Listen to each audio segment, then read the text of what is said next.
नमस्कार, सुहानीज किचनमध्ये आपले स्वागत आहे। आज आपण पाहणार आहोत अंडा ब्रेड। हा अंडा ब्रेड सकाळच्या नाश्त्यासाठी तसेच संध्याकाळच्या नाश्त्यासाठी बनवू शकता। झटपट होणारी ही रेसिपी आहे। चला तर मग लगेचच रेसिपीला सुरुवात करूया। तर इथे मी 3 अंडी घेतलेत। अंडी फोडून घ्यायची आहेत। तर एका बाउलमध्ये इथे मी सर्व अंडी फोडून घेते। तुमच्याकडे जेवढी माणसं असतील त्यानुसार तुम्ही इथे अंडी घेऊ शकता। इथे मी सर्व अंडी फोडून घेतले। आता यामध्ये कांदा बारीक चिरलेला, मिरची एक घेतलेली आहे आणि टोमॅटो एक चिरलेला आहे बारीक।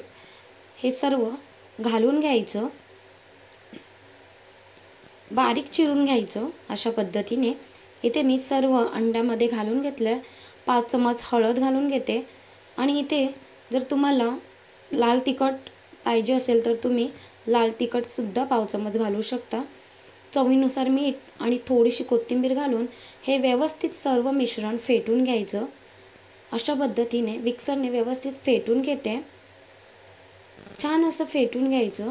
हा अंडा ब्रेड चवीला एवढा छान लागतो ना की 1 ते 2 ब्रेड तुम्ही आरामात संपवू शकता। एवढा चवीला भन्नाट लागतो आणि लहान मुलांना सुद्धा हा अंडा ब्रेड आवडतो आणि आवडीने खातात लहान मुले सुद्धा।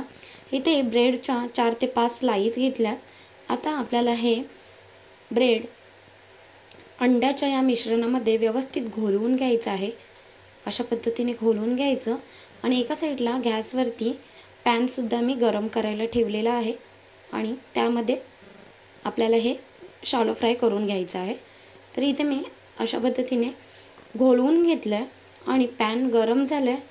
पॅनमध्ये 1 मोठा चम्मच तेल घालून घेते। तेल व्यवस्थित पॅनला पसरवून घ्यायचं अशा पद्धतीने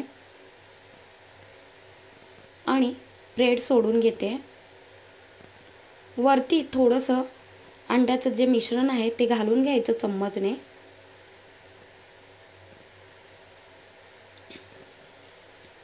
अशा पद्धतीने घालून घ्यायचं आणि दुसरा ब्रेड सुद्धा यामध्ये आता मी सोडून घेते। दुसऱ्या ब्रेडवरती सुद्धा मिश्रण अंड्याचं घालून घ्यायचं। चवीला खूप छान लागतो हा अंडा ब्रेड आणि झटपट ही होणारी रेसिपी आहे। शाळेतून मुलं घरी आल्यावरती काहीतरी चटपटीत आणि झटपट बनवायचं असेल तर अंडा ब्रेड नक्की बनवून बघा। इथे मी सर्व मिश्रण ब्रेडवरती घालून घेतलं आहे आणि गॅसचा फ्लेम लो ठेवायचा आणि लो फ्लेमवरतीच आपल्याला हे व्यवस्थित फ्राय करून घ्यायचं आहे, शॅलो फ्राय करून घ्यायचं आहे। आता पलटी करून घेते। 4 ते 5 मिनिटानंतर पलटी करून घ्यायचं।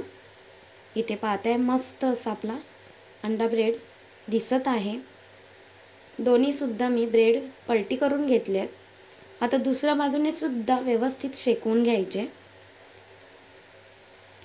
माझी रेसिपी थोडी जरी आवडली असेल तर एक लाईक करा आणि सबस्क्राईब करायला विसरू नका। इथे पाहताय आपला ब्रेड तयार झालेला आहे। दिसायला एवढा छान दिसतोय, त्यापेक्षा खायला खूप अप्रतिम चवीचा लागतो हा अंडा ब्रेड। नक्की करून पहा आणि कमेंटमध्ये नक्की कळवा की अंडा ब्रेड कसा झाला तो। रेसिपी आवडली असेल तर लाईक करा, शेअर करा आणि सुहानीज किचनला सबस्क्राईब करायला विसरू नका। धन्यवाद।